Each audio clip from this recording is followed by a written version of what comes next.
Well, that sure was an episode of The Walking Dead, wasn't it? As we've been told repeatedly by the marketing, this week's installment of The Walking Dead, What Comes After, was Rick Grimes' last. What Comes After finds the former deputy sheriff waking up and struggling on after being impaled by a rebar and surrounded by a massive zombie herd, all with the intent of finding his family back at Alexandria.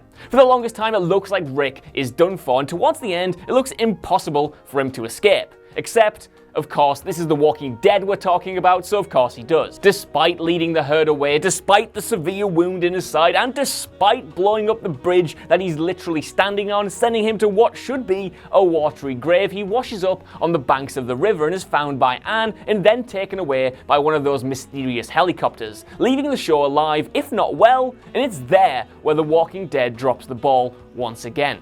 I'm Josh from WhatCulture.com, and this is The Walking Dead, why Rick's exit was a huge mistake. Hey, just quickly to pop in before the list actually starts, I just want to talk to you about That Film Theory. If you don't know what that is yet, it's a brand new channel that's going to be about video essays, cinematic experiences, a bit more relaxed approach. Hopefully we'll see you there. You can find the details down below. Number 5, Rick's departure was almost perfect. Now before we begin, it's worth noting that much of Rick's last episode is really good, like the best The Walking Dead has been in years good. Andrew Lincoln as ever gives a strong performance that typifies just why he's been able to carry the show for so long, and as we see the likes of Shane and Herschel return, the installment becomes a genuine tearjerker. I mean, Sasha's scene is alright too, mostly for the spectacle of Rick being surrounded by hundreds of dead bodies, but it probably would have hit harder had the sheriff actually, spoken more than 2 words to her when she was alive. The episode itself is well paced as well, which is a damn near miracle for this show, with its subplot that being Maggie going to kill Negan, only to decide otherwise when he breaks down, fitting with where Rick is now. He made the decision to keep Negan alive in the season 8 finale, and in his last appearance, she honors that.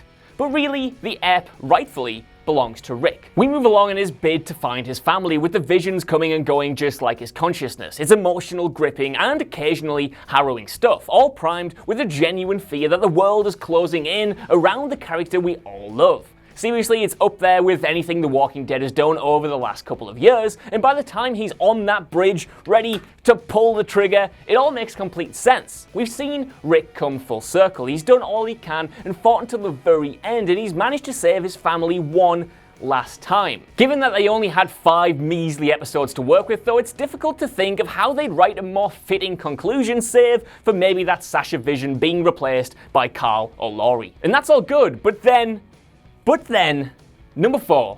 It repeats The Walking Dead's worst habit. Just when you think Rick Grimes is done for, The Walking Dead goes back into its handbook and dusts off one of its favorite tricks and absolute worst habits, tricking its audience. The most notable example with this, of course, is Glenn escaping death by way of a dumpster back in season 6, which it attempted again to an extent with Rick and the CG idea in season 7's Say Yes. This is of course without mentioning the big moments that did result in deaths that were botched, such as season 6's cliffhanger and the wait for Carl to die between the mid-season finale and the premiere of season 8. It's also the same kind of manipulative storytelling we saw with, say, the search for Beth in season 5, which only led to her death as well. It's a cheap trick, and one The Walking Dead should really know better than by now. Had the episode ended with Rick dying from blowing up the bridge, or even moved on to its other twist with the time jump, then we'd have been given an emotionally satisfying conclusion to what has really been the story of The Walking Dead, with the time jump serving as a true fresh start after that. Instead, having him being saved by Jardis/Anne/the fairy trash mother immediately undercuts that moment, makes all that build up to Rick's last episode seem manipulative, if not technically a lie, and leaves a bunch of questions behind. Questions which we'll eventually get answers to, but which aren't necessary at all.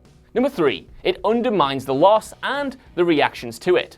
So Rick's there, bloody and alone, his trusty pistol in hand, and he makes the devastating but correct choice. He blows up the bridge, destroys the herd, and kills himself in the process. He knows what this decision means, and so do his friends. The reactions in this moment are sublime, from the look of horror on Michonne's face to Daryl actually emoting for the first time in years. It's honest, raw, moving stuff. I cried, you cried, we all made good use of our Rick-branded tissues we bought especially for this episode. It was a good time. But then they undercut that by having him being saved, and all that sense of loss and grief is gone in an instant, replaced with a degree of confusion and an overwhelming feeling of, for Christ's sake. Combine that with the time jump, it means we're robbed of seeing the impact Rick's death has on the people closest to him, save for that brief but brilliant snapshot. Sure, we'll no doubt get to see Rick's legacy in full, but the immediate aftermath of how these people are going to deal without their mentor and their leader is emotional storytelling that's just going to be wasted. The jump opens up some interesting storytelling possibilities. You bet your ass that this is going to be their Star Wars episode 3 to 4 period, where they can tell self-contained stories and fill in the blanks with individual characters for years to come, but it loses a lot of the great character work in the process, unless they're going to have everyone mourning Rick 6 years on, and thus imply that these characters haven't developed at all. Also, if Rick's future storyline takes place over this 6 years, that's actually longer than what his story has been on the show so far, but that's a problem for the future. Let's not worry about that now. Number 2, Rick deserved to die, and fans deserved closure.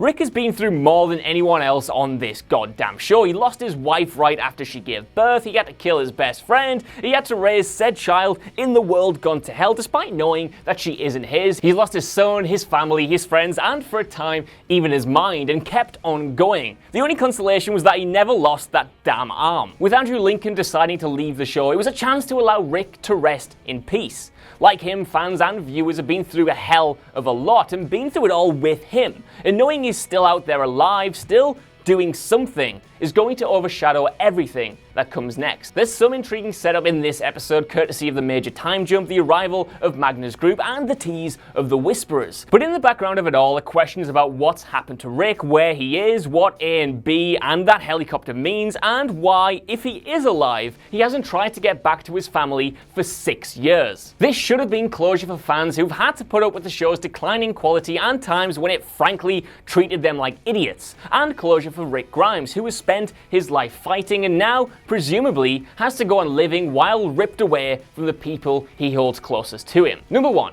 The 3-movie deal and explaining the impossible. So that was Rick's final episode, there's no getting around it, but it's not the last time we're actually going to see Rick. Quickly following its airing was a major announcement. Rick will return in what's currently being planned to be 3 movies, set to have big budgets and air on AMC. So this is how the story of Rick Grimes ends, not on the TV show where he has years of development, relationships, and fans, but in a series of loosely connected movies that will show us a part of this universe we've not seen before. And not even just movies, but TV movies. Given how Rick's story goes, this makes sense to a degree, because it's obvious there has to be more after that ending. They can't simply end his journey on a cliffhanger, though it would be peak The Walking Dead if they did. But it's still going to be around a year at least before we get the first of the films, by which time it's hard to know how many people will still be watching The Walking Dead, and that's only going to tell part of the story. There are 6 years between his being taken away here and where the show jumps to afterwards. The series then loses its star and presumably needs to go on with its remaining characters having made their peace with the fact that Rick is dead and moved on in a way that honors his legacy. Rick, meanwhile, will be somewhere new and strange, recovering from life-threatening wounds, and yet have no way of getting back to his family. Explaining how/why Rick is kept wherever he is rather than going back is going to be one of the hardest quandaries for these movies to solve. There's no easy fix to this. There's no way of cleaning up the mess and tidying things up nicely. And it also means we're going to have to either see characters from the show in the movies somehow, or Rick go back to the show for one last actual appearance, neither of which feels like a wholly satisfying end to the story of the show's biggest and most important character. And all that could have been solved had they just had the guts to kill him. So that's what I thought of Rick Grimes' final episode. It certainly was a mixed bag, and the future is admittedly interesting, if potentially a little bleak. But I want to know what you guys think down in the comments below. Do you think the episode did this character justice, and are you looking forward to these 3 planned TV movies? And while you're there, could you give us a like, share, subscribe, and head over to whatculture.com for more lists and news like this every single day. Even if you don't though, I've been Josh, you've been watching What Culture, and I'll see you soon. Bye. I found him.